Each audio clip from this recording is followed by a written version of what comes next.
नमस्कार साथियों आज हम एनएलपी का नेक्स्ट टॉपिक लेके आए हैं, जिसके अंदर हम आज देखेंगे कि एनएलपी कैसे काम करता है, किस प्रकार हमारे जो माइंड के न्यूरॉन्स हैं वो काम करते हैं।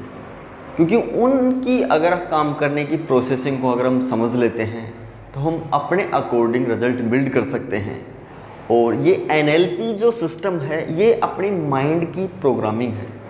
इस प्रोग्रामिंग को किस तरीके से हम समझेंगे, आज इस टॉपिक के बारे में हम लेके आए हैं कि किस तरीके से चीज़ें हमारे अंदर जाती हैं और वो किस तरीके से फिल्टर होती हैं और उनके बाद में अपने माइंड के अंदर क्या इंटरनल रिप्रेजेंटेशन बनता है। और वो जो इंटरनल रिप्रेजेंटेशन बनता है उसके बाद में हम उसको अपनी साइकोलॉजी, क्योंकि हमारी साइकोलॉजी एक तैयार हो जाती है और उस साइकोलॉजी को हम अपने कम्युनिकेशन, अपने व्यवहार के माध्यम से व्यक्त करते हैं। और ये जो चक्कर होता है ये रेगुलर चलता रहता है। चीज़ें इंटरनल जाती हैं, फिल्टर होता है, इंटरनल रिप्रेजेंटेशन बनता है और बाहर निकलता है कम्युनिकेशन के द्वारा। और इसके द्वारा ही हमारे आसपास में जो चीज़ें होती हैं या जिस भी काम में हम संलग्न हैं, जिसमें हम जुड़े हुए हैं, उसमें हम रिजल्ट बिल्ड कर पाते हैं। और किस तरीके से हम जिस चीज़ को चाहते हैं वो तैयार होती है वो हम समझेंगे। तो एक्सटर्नल EXTERNL एक्सटर्नल इवेंट, जो बाहर की जो घटनाएं होती हैं हमारे चारों तरफ, वो हम 5 तरीके से उनको ग्रहण करते हैं 5 सेंसेस के माध्यम से। इसमें पहला क्या हो गया, आइज़, हमारी आँख हो गई। दूसरे हमारे कान, जिनसे हम देखते हैं, जिनसे आँखों से हम देखते हैं और कानों से हम सुनते हैं। तीसरा हो गया हमारे नोक, जिनको हम सूंघते हैं। चौथा अपना जीभ, जिनको हम टच करके, मतलब उसका स्वाद के माध्यम से।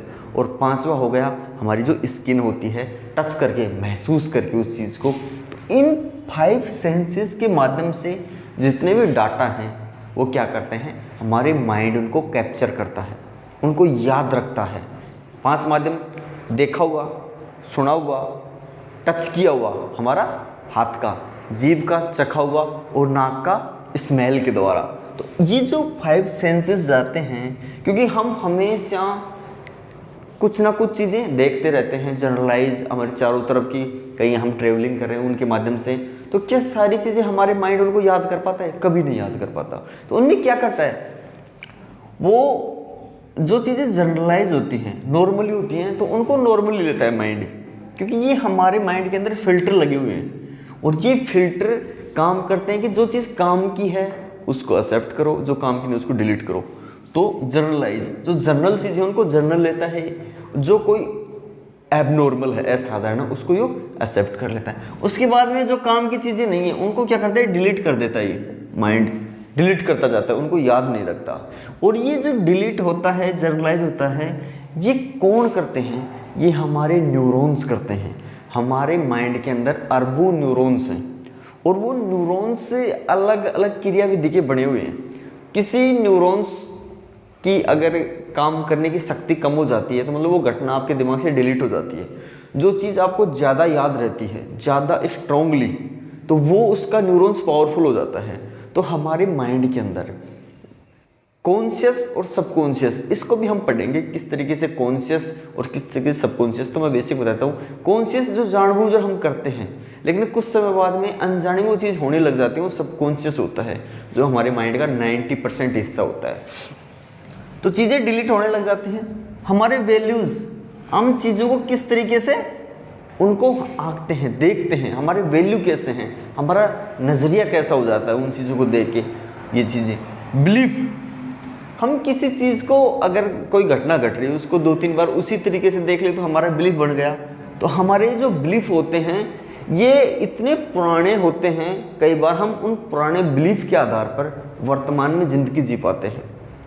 आज के समय के अंदर आज का युवा और पुराने बुजुर्ग का विचार तालमेल कम बैठता है। क्यों? क्योंकि पुराने जो बुजुर्ग लोग हैं वो अपने बिलीफ के आधार पर, अपनी विचारधारा के आधार पर आज के जीवन को जीना चाहते हैं। और आज का युवा है वो प्रेजेंट टाइम है, उनके प्रेजेंट बिलीफ हैं, प्रेजेंट वैल्यू हैं, तो उसके अनुसार वो चीज़ें मैच नहीं कर पाती। तो हमें किस तरीके से हमारे वैल्यूज़ को चेंज करना पड़ेगा। हमारी मेमोरी कितने डाटा याद कर पाती है, उसी तरीके से जब कोई भी घटना हमारे सामने आती है, किसी भी चीज़ को हम देखते हैं, समझते हैं, तो ये जो फिल्टर होते हैं, तो इन फिल्टर के माध्यम से वो सूचना निकलती है।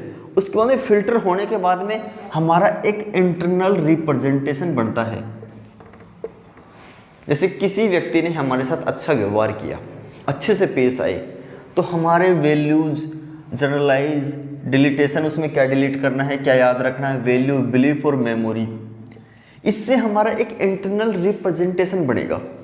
और उसके बाद में इंटरनल रिप्रेजेंटेशन होता है, वो क्या होता है, वो प्रोसेसिंग के बाद का एक मैन्युफैक्चर होता है कि वो चीज़ें रॉ मटेरियल से क्या बन गया, कंज्यूम्ड माल बन गया, मतलब उसको हम अब बाहर निकालेंगे। और उसके प्रति हमारी एक साइकोलॉजी बनती है, एक मनोदशा उस व्यक्ति के प्रति। उसने हमारे साथ अच्छा व्यवहार किया तो हमारा माइंड क्या हो गया, उसके प्रति अच्छा। और फिर हम क्या करेंगे, उसके साथ कम्युनिकेशन करेंगे या व्यवहार करेंगे। कैसा करेंगे, अच्छा करेंगे। तो इस तरीके से हमारे बिलीफ क्या बन गए, अच्छा। सोचो हमारे किसी से हमने मतलब कोई घटना घटी या हमने किसी के साथ कोई व्यवहार किया, तो उससे हमारा झगड़ा हो गया, उसने हमारे को कुछ गलत बोला, तो उससे क्या होगा, हमारे जो बिलीफ हैं, जो हमने पहले देखा है कि इस प्रकार के भी लोग होते हैं, तो हमारा जनरलाइजेशन, वैल्यूज, बिलीफ तो हमारे उसके अनुसार चेंज होने लग जाते हैं। तो ये जो इंटरनल जो फिल्टर की जो प्रोसेसिंग होती है, ये दो तरीके से होती है, एक तो जानबूझ के और एक अनजाने में। और इसके 90% हिस्सा सबकॉन्शियस होता है, मतलब अनजाने में, हमें पता ही नहीं चलता है। और इस अनजाने की वजह से हमारे जो इंटरनल रिप्रेजेंटेशन बनते हैं, वो साइकोलॉजी बनती है। तो कई बार तो हम इस तरीके से कम्युनिकेशन करते हैं तो हमें पता ही नहीं चलता है कि हम कम्युनिकेशन क्यों कर रहे हैं, हमारा व्यवहार किस तरफ जा रहा है। तो इसको समझने के लिए सबसे ज़्यादा इम्पोर्टेंट है कि हम इस प्रोसेसिंग को समझें, और हमें अपने फिल्टर को ठीक करने के लिए, इंटरनल रिप्रेजेंटेशन को ठीक करने के लिए, अपने व्यवहार, अपने कम्युनिकेशन को ठीक करने के लिए 5 जो सेंसेस हैं, वो कौन सी चीज़ों को एक्सेप्ट करें, कौन सी को डिलीट करें, कौन सी को जर्नलाइज लें। इसके लिए हमें क्या करना पड़ेगा, ये जो 10% का जो हमारा माइंड होता है, जिसको हम क्या बोलते हैं, कॉन्शियस, ये सबसे ज़्यादा इम्पोर्टेंट होता है, क्योंकि ये चीज़ों को जानबूझकर अंदर लेता है। और जब जानबूझकर कोई चीज़ की जाती है ना, तो उससे ये सारी चीज़ें बदलना स्टार्ट हो जाती हैं। क्योंकि अगर हम कुछ नया काम करते हैं, जैसे हम अगर बाइक चलाना सीख रहे हैं, तो हमारे क्या हो रहा है, हमारा जानबूझकर कर रहे हैं हम कॉन्शियस, तो उससे हमारा 90% सबकॉन्शियस तैयार हो रहा है। हमारे जनरलाइज, हमारे मतलब कुछ चीज़ें डिलीट हो रही हैं, उसमें हमारी वैल्यू तैयार है, बिलीफ और मेमोरी, तो उससे इंटरनल रिप्रेजेंटेशन बन रहा है कि भाई मैं चला सकता हूँ, मैं चला पा रहा हूँ। एक साइकोलॉजी बन जाती है कि ये चलाना आसान है। लेकिन अगर हमने कॉन्शियसली किया, लेकिन वो हम गिर गए, हमारे साथ कोई घटना ऐसी घट गई, तो हमारा ये वैल्यूज़, ये फिल्ट्रेशन, तो इससे हमारा इंटरनल जो रिप्रेजेंटेशन होगा वो चेंज हो जाएगा। तो अगर किसी व्यक्ति को अपने माइंड के अंदर आप जैसा चाहते हैं वैसा करने के लिए हमें क्या करना पड़ेगा, कॉन्शियसली उस चीज़ पे काम करना पड़ेगा, तो हमारा सबकॉन्शियस तैयार होगा। और कॉन्शियस तैयार करने के लिए हमें अवेयरनेस रहना पड़ेगा, किसके प्रति, हम क्या चाहते हैं, हम गोल चाहते हैं, हमारा पर्पज़ क्या है, हमारा उद्देश्य क्या है, हमारी इच्छा क्या है, क्या हमारे जो एक्शंस हो रहे हैं, क्या हम उन 5 एक्शंस, क्या हम वो चीज़ें देख पा रहे हैं जो हमें चाहिए, क्या वो चीज़ हम सुन पा रहे हैं, क्या वो चीज़ें महसूस कर पा रहे हैं, क्या उसको टच कर पा रहे हैं। ये 5 सेंसेस इंटरनल पार्ट हैं, मतलब इनपुट इनके माध्यम से होगा। और इनका इनपुट अगर हमारे पर्पज़ के अकॉर्डिंग है, हमारे उद्देश्य के अकॉर्डिंग है, तो ये फिल्टर अच्छे से काम करेंगे। और इन पे भी ध्यान रखना पड़ेगा कि क्या हमारा बिलीफ तैयार हो पा रहा है, क्या हमारा बिलीफ झूठ के आधार पे, क्या हमारे पास इन्फॉर्मेशन है, जो भी हमारी क्या मेमोरी पावर है, क्या उस तरीके से उन चीज़ों को हम एनालिसिस करें, स्टडी करें। क्योंकि ये अगर हमने समझ लिया, क्योंकि यहाँ से क्या होगा, इनपुट होगा, इनपुट सही हो रहा है, फिल्ट्रेशन सही है, इंटरनल रिप्रेजेंटेशन सही बन रहा है, तो हमारे जो साइकोलॉजिकल है, इससे कम्युनिकेशन जो तैयार होगा, वो कम्युनिकेशन हमारा व्यवहार होगा वो इतना शानदार होगा।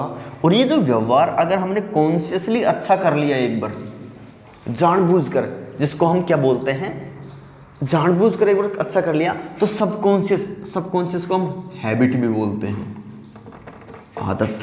और जब आदत हो जाती है अच्छी चीज़ों की तो अच्छे रिजल्ट आने लग जाते हैं। तो ये एक साइकिल है और एनएलपी हमें सिखाता है कि हम कॉन्शियसली किसी अच्छी चीज़ पे काम करें, उसको अच्छे से समझें और उस चीज़ को हम महसूस करें जैसा हम चाहते हैं। क्योंकि कॉन्शियसली हम करेंगे तो सबकॉन्शियस हमारा तैयार होगा। और ये सबकॉन्शियस की पावर इतनी इम्पोर्टेंट है कि हमारे को ये वैसे ही आइडिया देगा, वैसे ही एक्शन प्लान देगा, क्योंकि सारा कुछ मामला है वो अंदर का है। लेकिन अंदर का मामला हमारे बाहरी चीज़ों से प्रभावित होता है, लेकिन बाहरी चीज़ों से तब तक प्रभावित होगा जब तक हम इन फिल्ट्रेशन को नहीं समझेंगे। अगर फिल्टर को समझ लिया तो वो ही तैयार होगा जो हम आउटपुट करना चाहते हैं। और अगर इसका पता नहीं है तो हम आउटपुट, हमारा व्यवहार होगा वो किधर भी जा सकता है। तो एनएलपी जो पार्ट सिस्टम है, ये दुनिया को हम वैसा देख सकते हैं जैसा वो हो सकती है, अगर हमें इसकी अच्छी समझ है। और अगर हम एनएलपी पे पकड़ नहीं है तो घटनाएं वैसी होंगी जो सच नहीं है। मतलब हमारा नज़रिया वैसा रहेगा, जैसा हमें एक चीज़ को देखा तो वैसा बन गया, दूसरी को देखा वैसा। हम अंदर तक समझे कि ये चीज़ चलती कैसे, ये होती कैसे है। तो एनएलपी कि मेन उद्देश्य ये है कि हम हमारे न्यूरॉन्स की जो प्रोग्रामिंग है उसको समझें। कई बार कोई व्यक्ति हमारे से बोलता है और वो गुस्से से बोल दिया, उन्होंने गाली निकाल दी, तो अगर हमारा फिल्टर, हमारा इंटरनल रिप्रेजेंटेशन उसके प्रति कैसा तैयार होगा, जैसे हमारे फिल्टर हैं। और हमारे फिल्टर अगर अपने तैयार की हैं कॉन्शियसली अच्छे वाले, तो हम उसको अच्छे से क्या कर पाएंगे, कम्युनिकेट कर पाएंगे। अगर अच्छे नहीं हैं तो हम इमोशनली भी हो सकते हैं, भावुक भी हो सकते हैं, कैसा भी उसके साथ व्यवहार कर सकते हैं और उसका इम्पैक्ट हमारे ऊपर पड़ता है। फिर वो चीज़ें अंदर जाती हैं तो हमारी जो प्रोसेसिंग होती है माइंड की वो गड़बड़ा जाती है। और इस प्रोसेसिंग को अगर हमें ठीक करना है तो इन चीज़ों को कॉन्शियसली ध्यान रखना है। और अगले जो पार्ट आएगा उसके अंदर हम इसको बारीकी से समझेंगे, इन चीज़ों को, और किस तरीके से बिलीफ हमारे काम करते हैं, सबकॉन्शियस कैसे काम करता है, किस तरीके से कौन सी टेक्निक हम लगा के इन चीज़ों में आगे बढ़ सकते हैं। तो साथियों, इस चीज़ को देखिए और अगर आपको चैनल अच्छा लगे तो इसको लाइक और सब्सक्राइब भी कीजिए। थैंक यू साथियों।